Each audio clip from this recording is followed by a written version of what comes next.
All right, guys, welcome back. Let me make sure my microphone is pointed the right way. Yeah. All right. So I'm still in the coffee shop. I want to record like another 5 or 6 videos in here. Today I want to talk about how to find true airspeed in the POH. I think a lot of people overcomplicate when it comes to flight planning on how to find true airspeed. And you could bring out your freaking whiz wheel, right? You can bring out your electronic E6B, or you can just look directly in the POH. I've used this method for every single one of my check rides, and I've never had a DPE or stage checker say anything about it, because they give us the answer for us here in the POH. Like when you want something done, half the time you can go learn how to use the POH, okay?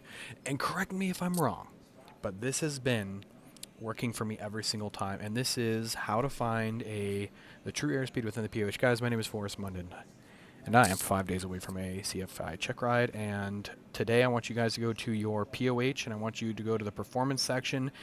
And you're asking yourself, how do I find true airspeed? How do I find the true airspeed for this flight? Go down to, first of all, we need to get our pressure altitude, okay? We need to ask ourselves, what RPMs are we going to be flying at, cruising at? Normally, I'm at 2,300 RPMs, and let's say for this scenario, I am going to be at 6,000 feet pressure altitude, and I have to ask myself, what temperature am I going to be at for this flight?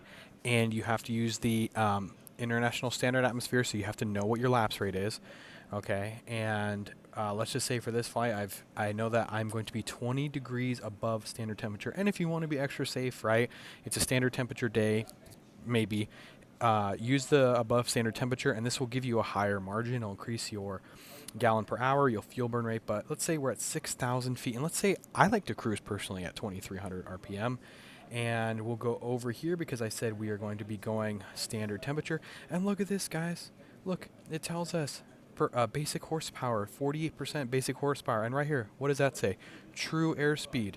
Your true airspeed, if you are traveling at 2,300 RPMs at a pressure altitude of 6,000 feet, is 99 true airspeed. Okay, and your gallons per hour is 7 gallons per hour.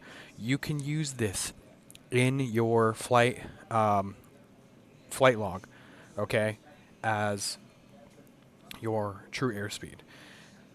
This, I don't know why, but we overcomplicate true airspeed and how to find it when it comes to flight planning. So, once again, find your pressure altitude, find your RPMs that you're going to be at, probably 23 to 24 if you want to speed up.